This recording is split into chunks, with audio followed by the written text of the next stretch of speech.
যা ফরাসি শিল্পায়নের শক্তি ও উদ্ভাবনী দক্ষতার প্রদর্শনী হিসেবে 1889 সালে বিশ্ব প্রদর্শনীর জন্য তৈরি করা হয়েছিল।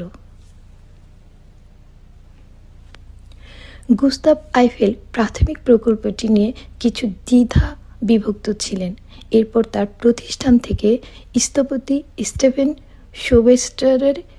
শোভেস্টারের নকশা পরিবর্তন করে প্রকল্পে সাজসজ্জা সহ কিছু অতিরিক্ত শৈল্পিক উপাদান যোগ করেন, যেমন প্রথম তলার জন্য বিশাল মেশনারি ফাউন্ডেশন, ছাদ বা ল্যাটার্ন যা টাওয়ারের শীর্ষে দেখা যায়।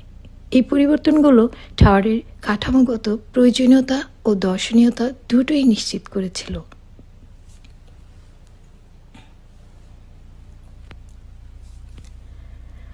28 জানুয়ারি 1887 সালে নির্মাণ কাজ শুরু হয়। মাত্র 2 বছর 2 মাস ও 5 দিনে 1889 সালে কাজ সম্পন্ন হয়। এ সময় প্রায় 250 জন শ্রমিক কাজ করেন।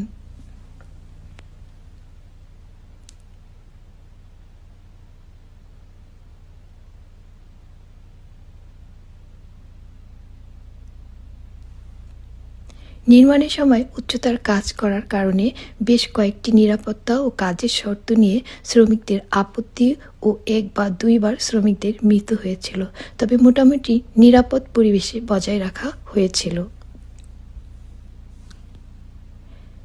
31 মার্চ 1889 সালে টাওয়ারের মূল কাঠামো সম্পূর্ণ হয় এবং 1889 সালে বিশ্ব প্রদর্শনীতে এটি উদ্বোধন করা হয়।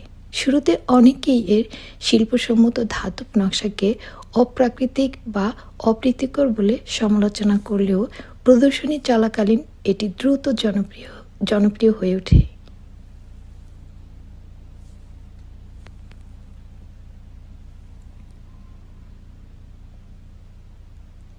প্রদর্শনী চলাকালীন হাজার হাজার মানুষ পায়ে উঠেই টাওয়ারের বিভিন্ন তলায় যাবার সাহস দেখিয়েছিলেন। টাওয়ারের এই সময়ের ভাড়া ও বিজ্ঞাপনী কার্যক্রম পরবর্তীতে এর আর্থিক সাফল্য ও দীর্ঘস্থায়িত্ব নিশ্চিত করে।